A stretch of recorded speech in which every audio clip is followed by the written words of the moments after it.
Doncic has to throw it. White with the steal. Holiday to Horford. Holiday a three.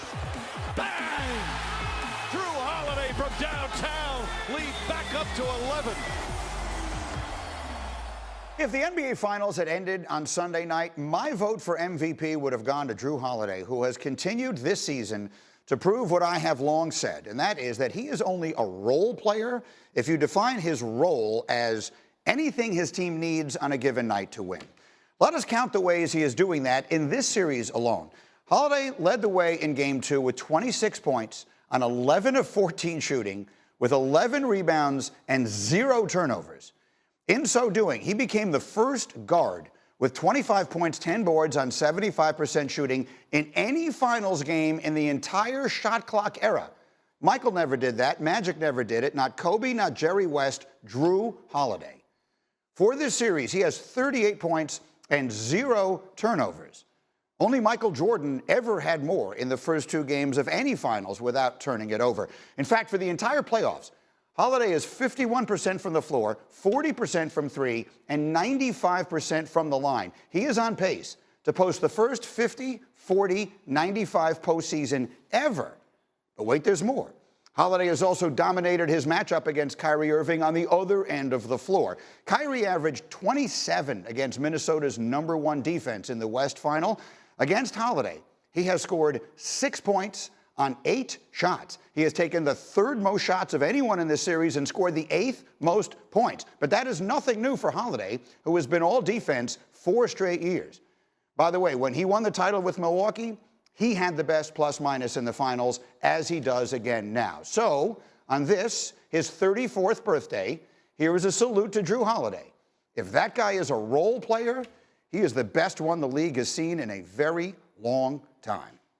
That's what I think. C.J. McCollum, what do you think? That was beautiful. That was beautiful. Way to give him his flowers. Clap it up for Jrue. Right. Also, happy birthday, Jrue. Happy birthday. Happy birthday, The guy's Jrue. just so freaking good, and he never gets any credit. And when Boston signed him, like, who would have thought? I know Dame is your guy, and he's a great player. I'm not even suggesting Jrue Holiday is better than him. But when Milwaukee got Dame and Boston got Jrue, who would have thought it would be that move would wind up being the one that propelled the Celtics to the finals? That was the final piece that they needed. You talk about role player. You talk about his ability to do any and everything on a given night. How many players in the league do you know that can get 26, 10 on 75%, hit big threes? Oh, by the way, go guard the best player on the other team, completely take him out of the game, go guard the second best player. What's it like when he's guarding you? It's a nightmare. He talked about what it's like to guard Kyrie and Luka. He said pray, and then he wore a shirt that said prayed for it. And then he went and locked him up. He's strong, he's sturdy, he has great lateral quickness, he's disciplined, he doesn't jump for ball fakes. And I think the cool part about him is that he's a humble beast, right? Like, he'll lock you up and not really talk trash. He'll get stops, make big shots, and I think he has respect from all of the league, and the players respect him. That's why you don't hear us talking about how he's underrated, because we know what he's about, we know he's good, and we know how much he's getting paid, too. What do you think, Drea? The discipline defensively, like to have that much impact, but it's not from lunging, it's not from getting out of position, it's not from fouling, it's not from being overly physical, it's from being in the right place at the right time, from moving your feet, from anticipating. He is so solid on defense, and his effort is consistent on that end of the floor. That's the part that stands out to me defensively. Offensively, does he ever look sped up? He always looks like he's playing at his pace. He always looks under control, especially in this series. In that last game, every move he makes, hesitation, crossover, okay, now this defender comes. It's just so under control and so intentional. He's incredible. You can tell he's a great leader. He brings a ton of experience, and he's a solid. It would be so full circle for him to already, he's had it, but to have this big of an impact in this NBA Finals run after Milwaukee let him go. What a beautiful moment for Jrue Holiday. So, Winman, if I'm suggesting I think he's the most underappreciated, genuine star in the NBA, are you buying what I'm selling? He's also a rock-solid member in the locker room and an absolute asset to any community he's played in. He's still involved in the communities in New Orleans and in Milwaukee, where he no longer plays anymore. And that's one of the reasons why Boston gave him a $135 million extension in April. And here's something else.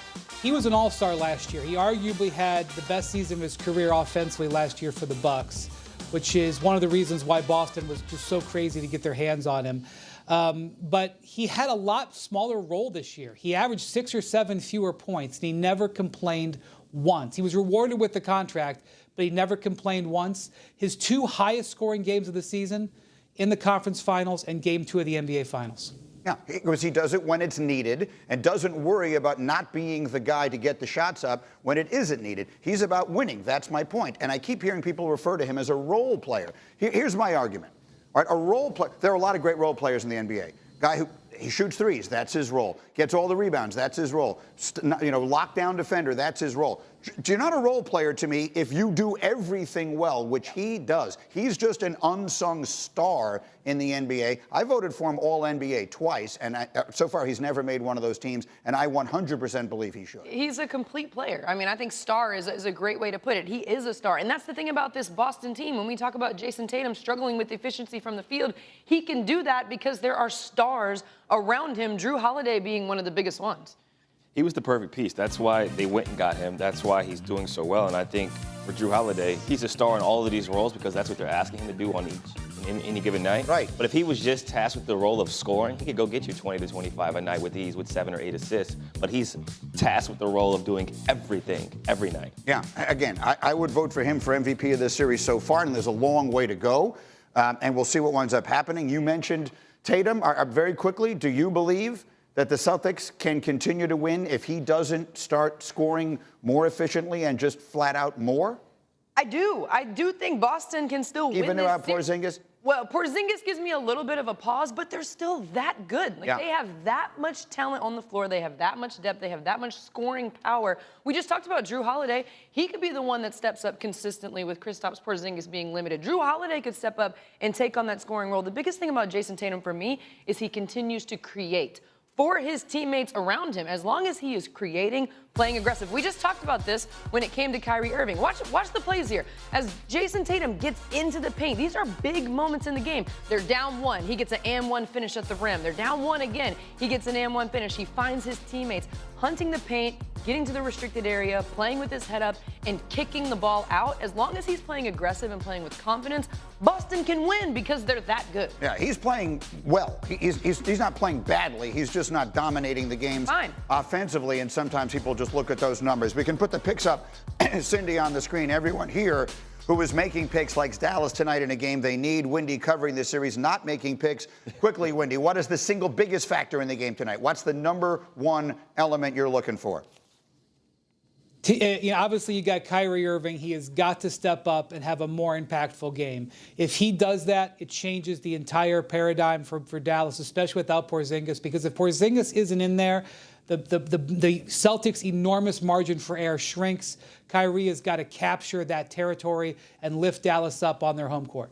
We'll see tonight, which sort of feels like the series hangs in the balance. Game 3 NBA Finals tonight in Dallas, 8:30 Eastern.